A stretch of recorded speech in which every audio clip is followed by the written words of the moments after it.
ನಮಸ್ಕಾರ. ಡಾಕ್ಟರ್ ಸಿದ್ದು ಅವರು KK news Kannada channel ಅಂತ ಒಂದು ಒಳ್ಳೆ ಯೂಟ್ಯೂಬ್ ಚಾನೆಲ್ ಅವರು ಓಪನ್ ಮಾಡಿದ್ದಾರೆ. ಆ ಯೂಟ್ಯೂಬ್ ಚಾನೆಲ್ ವಿಶೇಷತೆ ಅಂತ ಹೇಳಿದ್ರೆ ಅದರಲ್ಲಿ ಕೇವಲ ಸಣ್ಣ ಮಕ್ಕಳು ದೊಡ್ಡವರು ಯಾವುದೇ ಒಂದು ವಯಸ್ಸಿನ ಅಂತರ ಇಲ್ಲದೆ ಹೆಚ್ಚು ನಮ್ಮ ಕನ್ನಡಕ್ಕೆ ಸಂಬಂಧಪಟ್ಟಿರುವಂತಹ ಕರೆಂಟ್ ಅಫೇರ್ಸ್ ಎಲ್ಲ ಮಾಹಿತಿ ಸಿಗ್ತಾ ಇದೆ.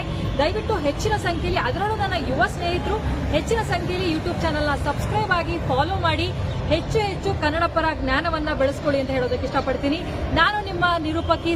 ವಿಜಯಪುರ ಜಿಲ್ಲೆ ಕೋಲಾರ ತಾಲೂಕಿನ ಮಟ್ಯಾಳ ಗ್ರಾಮದಲ್ಲಿ ಸುಮಾರು 12 ಕುಟುಂಬಗಳು ಏನು ಗಾಂವ್ಟಾನ್ ಜಾಗದಲ್ಲಿ ತಿಪ್ಪಿ ಒಗೆಯುವಂಥ ಜಾಗದಲ್ಲಿ ಶೆಡ್ಗಳನ್ನು ನಿರ್ಮಾಣ ಮಾಡಿಕೊಂಡು ವಾಸ ಮಾಡ್ತಾಯಿದ್ರು.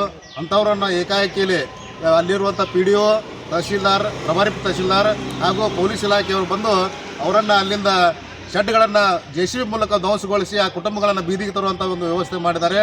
ಹಾಗಾಗಿ ಅದನ್ನು ನಾವು ಉಗ್ರವಾಗಿ ಕರ್ನಾಟಕದಲ್ಲಿ ಸಂಘರ್ಷ ಸಮಿತಿ ಅಂಬೇಡ್ಕರ್ ಅವರನ್ನು ಖಂಡಿಸ್ತಾ ಇದ್ದೇವೆ. ಹಾಗೆಯೇ ಇವತ್ತು ಸಂವಿಧಾನ ಜಾರಿಯಲ್ಲಿದ್ದರೂ ಕೂಡ ಒಬ್ಬ ದಲಿತ ಕುಟುಂಬಗಳಿಗೆ ಅಲ್ಲಿ ನೆಲೆಸುವಂಥ ಒಂದು ವ್ಯವಸ್ಥೆ ಕೂಡ ಇಲ್ಲಿ ಆಗ್ತಾ ಇಲ್ಲ. ವಿಜಯಪುರ ಜಿಲ್ಲೆ ಡಾಕ್ಟರ್ ಬಾಬಾ ಸಾಹೇಬ್ ಅಂಬೇಡ್ಕರ್ ವಿಚಾರದ ಪ್ರಕಾರ ದಲಿತರಿಗೆ ಸಮಾನ ಹಕ್ಕು ಕೊಡಬೇಕಂತ ಹೆಸರಿಂದ ಅದು ಕಾನೂನಲ್ಲೇ ಇದೆ. ಅವರಿಗೆ ವಸತಿಯನ್ನು ಕಲ್ಪಿಸಬೇಕು, ಊಟವನ್ನು ಕಲಿಸಬೇಕು. ಸುಮಾರು 22ನೇ ತಾರೀಕು ಅವರನ್ನು ಅಲ್ಲಿ ಒಕ್ಕಲೆಬ್ಬಿಸುವಂಥ ಕೆಲಸ ಅಧಿಕಾರಿಗಳು ಮಾಡಿದ್ದಾರೆ. ಹಾಗಾಗಿ ಸುಮಾರು ಇವತ್ತು 15 ದಿವಸ ಆಯಿತು. ಮಹಿಳೆಯರು ಅಲ್ಲೇ ಒಂದು ಏನು ಗಾಂವ್ಟಾನ್ ಜಾಗದ ಶೆಡ್ ಕಿತ್ತಿದಾರಲ್ಲ ಅಲ್ಲೇ ಅವರು ಪ್ರತಿಭಟನೆಯನ್ನು ಹಮ್ಮಿಕೊಂಡಿದ್ದಾರೆ. ಇಲ್ಲಿವರೆಗೆ ಯಾವುದೇ ಅಧಿಕಾರಿಗಳಾಗಲಿ ಅಲ್ಲಿ ಬಂದು ಏನೋ ನಿಮ್ಗೆ ತೊಂದರೆ ಐತೆ ಅಂತ ಕೇಳುವಂಥ ವ್ಯವಸ್ಥೆಯಲ್ಲಿ ಕೊಡಲಾಗಿಲ್ಲ. ಹಾಗಾಗಿ ಇವತ್ತೇನು ಕ್ಷೇತ್ರ ಬಸವನಬಾಡಿ ಮತಕ್ಷೇತ್ರದ ಶಿವಾನಂದ ಪಾಟೀಲ್ರು ಬಂದು ದಲಿತರುಗಳನ್ನು ಕೇಳಬೇಕಾಗಿತ್ತು, ಅವರು ಕೂಡ ಇವತ್ತು ಬಂದಿಲ್ಲ. ಹಾಗಾಗಿ ನಾವು ಏನು ಅವರಲ್ಲಿ ಕೇಳ್ಕೊತಾ ಇದ್ದಪ್ಪ ಅಂತಂದ್ರೆ ದಲಿತರಿಗೆ ನೀವು ನ್ಯಾಯ ಒದಗಿಸಿಕೊಡುವಂಥ ನಿಮ್ಮ ವ್ಯವಸ್ಥೆ ಇತ್ತಪ್ಪ ಅಂತಂದ್ರೆ ಅವರಿಗೆ ಅಲ್ಲಿ ಏನು ಗಾಂವ್ಟಾನ್ ಜಾಗನ ಅವರಿಗೆ ಹೆಸರಲ್ಲಿ ಮಾಡಿ ಅವ್ರಿಗೆ ಏನು ಶೆಡ್ಡನ್ನು ನೀವು ಕಿತ್ತುಗಿದಿರಿ ಆ ಶೆಡ್ಡನ್ನು ಪುನಃ ನೀವು ನಿರ್ಮಾಣ ಮಾಡಿಕೊಡ್ಬೇಕು. ಹಾಗೇನೇ ಅಲ್ಲಿ ಡಾಕ್ಟರ್ ಬಾಬಾ ಸಾಹೇಬ್ ಅಂಬೇಡ್ಕರ್ ಅವರ ಸಮುದಾಯ ಭವನ ಇದೆ. ಆ ಭವನದ ಸುತ್ತಲೆಲ್ಲ ಬಹಿರ್ದೇಶಕ್ಕೆ ಹೋಗ್ತಾರಲ್ಲ ಅದನ್ನು ಕಡಿವಾಣ ಹಾಕಿಸಿಂದ ಆ ಭವನಿಗೆ ಒಂದು ಸುಸಜ್ಜಿತವಾದ ಒಂದು ಕಂಪೌಂಡನ್ನು ನಿರ್ಮಾಣ ಮಾಡಿಕೊಡ್ಬೇಕಂತ ನಮ್ಮ ಬೇಡಿಕೆಗಳದಾವ. ಹಾಗಾಗಿ ಈ ಏನು ಶಾಂತ ರೀತಿಯಿಂದ ಪ್ರತಿಭಟನೆ ಅಲ್ಲಿ ಮಟ್ಯಾಳ ಗ್ರಾಮದಲ್ಲಿ ನಡೀತಾ ಇದೆ, ಅದು ಉಗ್ರ ಸ್ವರೂಪ ತಾಳರ್ದಂಗ ಜಿಲ್ಲಾಡಳಿತ ನೋಡ್ಕೋಬೇಕಂತ ಅವರಲ್ಲಿ ಕೇಳ್ಕೊಳ್ತಾ ಇದ್ದೇವೆ ನಾವು. ಸರಿ, ಎಷ್ಟು ಕುಟುಂಬಗಳು? 12 ಕುಟುಂಬಗಳು. ಅವ್ರಿಗೆ ಇರಾಕ್ ಇನ್ನುವರೆಗೆ ಯಾವುದೇ ರೀತಿ ಸರ್ಕಾರ ಸೌಲಭ್ಯಗಳನ್ನು ಪಡೆದಿಲ್ಲ. ಅವ್ರಿಗೆ ಮನೆಗಳಿಲ್ಲ, ಜಾಗ ಇಲ್ಲ, ಏನೂ ಇಲ್ಲ ಇರಾಕ. ಎಷ್ಟು ವರ್ಷದಿಂದ? ಸುಮಾರು ಒಂದು 5-6 ತಿಂಗಳಿಂದ ಮೊದಲ ಬೇರೆ ಬಾಡಿ ಮನೆಗಳಿದ್ದರು, ವಲಸೆ ಹೋಗಿದ್ರು ಅವರು. ಬೇರೆ ಮಹಾರಾಷ್ಟ್ರ ಕಡೆ ವಲಸೆ ಹೋದವ್ರು ಇವತ್ತು ಬಂದ ನಾವು ನಮ್ಮ ಸ್ವಂತ ಊರಲ್ಲಿ ನಾವು ಜೀವನ ಮಾಡಬೇಕಿಷ್ಟು ಬಂದವ್ರನ್ನ ಅಲ್ಲಿ ಶೆಡ್ ಹಾಕೊಂಡಿದ್ರು. ಅವರು ಆ ಶೆಡ್ಡನ್ನು ಕಿತ್ತುವುದ್ರ ಮೂಲಕ ಅಧಿಕಾರ ದರ್ಪವನ್ನು ತೋರಿದ್ದಾರೆ. ಹಾಗಾಗಿ ಯಾರ್ಯಾರು ಅಲ್ಲಿ ಅವ್ರನ್ನ ಮುಂದೆ ನಿಲ್ಲಿಸಿ ಕಿತ್ತಿಸ್ಯಾರ ಅವ್ರನ್ನ ಅಮಾನತುಗೊಳಿಸಬೇಕು.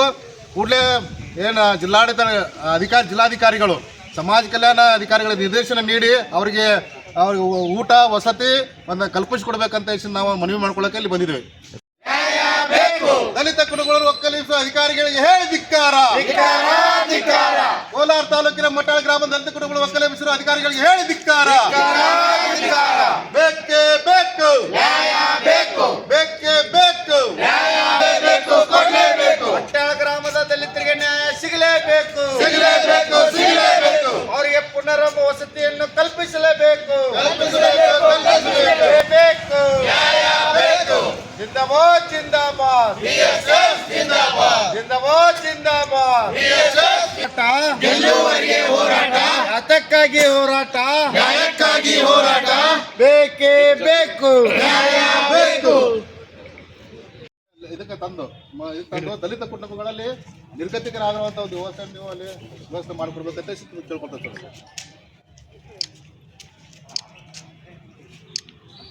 ಓಕೆ. ಅಲ್ಲಿ ತಿಪ್ಪಿ ಗುಡ್ಡಗಳನ್ನ ಸ್ವಲ್ಪ ಹಾಕೊಂಡು ವಾಸ ಮಾಡಕ್ಕೆ ನಿರ್ಮಾಣ ಮಾಡ್ಕೊಂಡಿದ್ದ ಶೆಡ್ಗಳನ್ನು ಸರ್ ಏಕಾಏಕಿನೇ ಒಂದು ಯಾವುದೇ ನೋಟಿಸ್ ನೀಡಿದ ಅಲ್ಲಿರುವ PDO ಮತ್ತು ಪ್ರಭಾರಿ ತಹಸೀಲ್ದಾರು ಮತ್ತು ಪೊಲೀಸ್ ಇಲಾಖೆ ಮುಂದೆ ನಿಲ್ಲಿಸಿದ್ರೆ ಆ ದಲಿತ ಕುಟುಂಬಗಳನ್ನು ಅಲ್ಲಿ ಒಕ್ಕಲೆಬ್ಬಿಸುವುದರ ಮುಖಾಂತರ ಶೆಡ್ಗಳನ್ನ ಪಾಪ ಶೆಡ್ ಹಾಕೊಂಡು ಸರ್ ಸಾಲಾಗಿ ಸುಲಭ ಮಾಡಿದ್ರಿಂದ